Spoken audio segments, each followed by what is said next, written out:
Good morning વિદ્યાર્થી મિત્રો. ચલો હવે આપણે ક્વેશ્ચન નંબર 31 જે કેટલા માર્ક્સ માટે છે, 2 માર્ક્સ માટે છે, એનું સોલ્યુશન આપણે જોઈશું. એકદમ ઇઝી ક્વેશ્ચન છે, 2 માર્ક્સ માટે ખરેખર બહુ ઇઝી ક્વેશ્ચન બોર્ડવાળાએ પૂછ્યું છે. બરાબર. તો બિંદુઓ 4 અને -3 અને -3 અને 4ના મધ્ય બિંદુના યામ શોધો. તો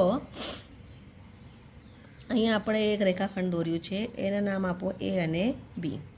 એના યામ મને આપેલા છે 4 અને -3 અને બીના યામ છે -3 અને 4. ઠીક. ચાલો હવે એનો મધ્યબિંદુ શું છે સમજી લો કે એનો મધ્યબિંદુ કોણ છે? સી. અને એના યામ મારે શું મધ્યબિંદુ છે એનો આપણે એમ અર્થ કાઢીએ કે એસી બરાબર કોણ આવશે બેટા? બીસી. એસી બરાબર કોણ આવશે? બીસી. એના યામ આપણે સમજી લઈએ એક્સ અને વાય. તો એક્સ અને વાયની કિંમત મારે શોધવાની છે. તો મેં તમને એના પહેલાં વિડીયોમાં પણ કહ્યું હતું કે તમને જો 2 બિંદુઓ આપેલા છે તો પહેલો બિંદુ કોણ છે? એ અને બીજો બિંદુ કોણ છે? બી. તો એના જે યામ હશે, પહેલું જે યામ હોય ને બેટા આ એક્સ બતાવે ને બીજું યામ શું બતાવે છે? વાય. તો આનો પહેલો યામ છે 4 અને -3. પહેલો બિંદુ છે એટલે આપણે લઈશું x1 અને y1. ઠીક. આ બીજો બિંદુ છે તેને આપણે લઈશું x2 અને y2. હવે મારે મધ્ય બિંદુના યામ શોધવાના છે.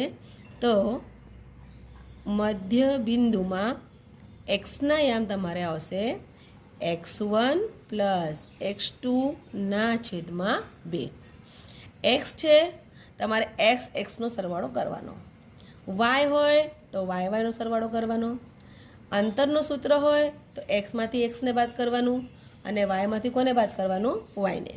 તો અહીંયા મધ્યબિંદુ છે એટલે x1 + x2/2 અને y આવશે y1 + y2/2. ઠીક.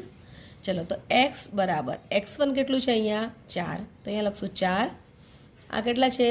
x2 -3 તો +-3 ના છેદમાં 2. તો y બરાબર આવશે x1 કેટલું છે મારા પાસે? -3. તો અહીંયા હું લખશું -3. y2 કેટલું છે બેટા? 4. તો અહીંયા આપણે લખશું 4 ના છેદમાં 2. ફર્સ્ટ / 2, બીજો / 2. તો x બરાબર આવશે 4, આ +- ના છેદમાં 2. y બરાબર -3 + 4 એટલે +-